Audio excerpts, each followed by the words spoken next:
Bom dia! Hoje nós vamos falar sobre o texto que é apresentado aqui no capítulo 10, dos versículos 1 ao 15, né? A escolha dos 12 apóstolos. Então, para que a nossa conversa seja fluente, você deve ter lido esse texto antes de assistir este vídeo aqui. Caso não tenha feito, pare agora mesmo, pegue a sua Bíblia e leia capítulo 10, dos versículos 1 ao 15. Bora lá começar esse dia lindo? Então, até este momento aqui, os discípulos eles estavam como? Eles estavam como passageiros no carro. E quem que era o motorista? Quem que dirigia? Jesus. Então, eles ficam atônitos com o que viam, com os milagres, com tudo, mas eles não tomavam todas as decisões. Eles não lidavam com momentos delicados, eles eram guiados, né, por Jesus.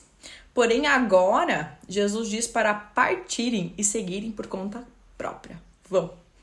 Né? Então, Jesus dá a eles autoridade para curar doença, expulsar espíritos impuros. Então, ele os equipa para uma missão crucial. Então, eles foram enviados aqui a proclamar a chegada do reino dos céus e a servir aqueles que estavam perdidos.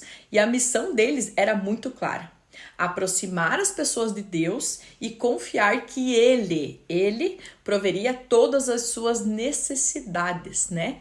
Além de qualquer apoio financeiro ou material. E que eles deveriam iniciar por Israel, não pelos gentios, não pelos samaritanos. E por quê?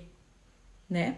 Então, o número 12, ele é cheio de sentidos. As 12 tribos de Israel. Ou seja, o que Jesus queria era buscar uma renovação e uma restauração de Israel. Como se buscando as ovelhas perdidas do povo escolhido, né? Porque Deus escolheu Israel. E Israel se perdeu muito ao longo de toda a história, né? Até hoje, né? Não só, mas falando do povo escolhido, né? Então, eles tinham como missão, inicialmente, buscar estas ovelhas perdidas do povo escolhido, né? Do povo que foi escolhido. Eles tinham que buscar, essa era a missão principal. Então, era uma tarefa urgente e imediata antes do quê? Antes da missão se espalhar por todos os povos, né? Então, depois da sua ressurreição, ele reverte essas instruções e envia os apóstolos aonde? A todas as nações. Ou seja, então, primeiro ele enviou os 12 discípulos para que buscasse as ovelhas perdidas de Israel. Por quê? Para restaurar, né? Esse povo que foi escolhido e que estava perdido. Então, vamos focar nesse povo. Para quê? Porque depois da sua ressurreição, o que acontece? Ele envia para todas as nações. Então, ele queria buscar essas ovelhas que se perderam antes de Israel para que depois pudesse espalhar para todas as nações, né? Então, Jesus os instruiu a proclamar o reino dos céus com quê? Com simplicidade e humildade. Coisas que Jesus fez muito, né?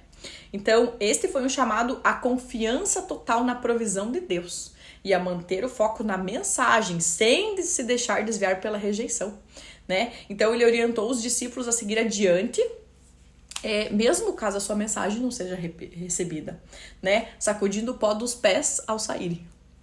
Então, essa atitude, ela nos ensina que nem sempre as pessoas vão nos responder de uma forma positiva se tratando do evangelho.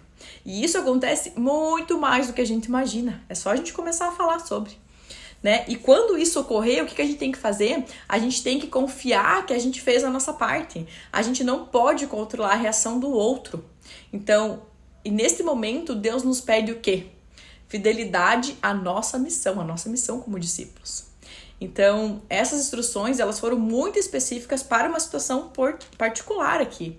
Todavia, Mateus a registrou em detalhes, provavelmente porque achava que elas continuariam relevantes para a igreja, mesmo depois da morte e da ressurreição de Jesus, né? Então, como que estas instruções se aplicam hoje à nossa missão? E a missão da igreja também, como que se aplica, né? Como que se aplica isso? É extremamente importante pensar, porque nós somos chamados ide e proclamai o evangelho, nós somos chamados a sermos discípulos, a fazer, e como que essa missão se aplica hoje? Será que a gente confia na provisão de Deus, mesmo nos momentos difíceis, né? Mesmo nos momentos que somos rejeitados? Porque não é todo mundo que também está preparado para ouvir a palavra, né? E como fazer isso? Então, o meu desejo hoje para você é que nós possamos permanecer firmes na palavra, que é o que a gente vem aprendendo aqui, e na fé, sabendo que Deus está conosco e nos capacita a proclamar o quê? A verdade.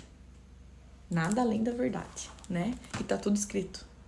Então, o meu desejo é que eu possa permanecer firme na palavra e na fé. E meu desejo é que você possa permanecer firme na palavra e na fé, tá? Porque é muito fácil a gente cair, né? E a gente não confiar na provisão de Deus. Como a gente já falou nas outras aulas, a gente é exposto diariamente a muitas coisas, né? Então, que a gente permaneça firme a esta missão, que a gente permaneça firme a formar discípulos, né? E que a gente peça que Deus nos capacite. Amém? Para essa missão. Um ótimo dia e nos vemos amanhã.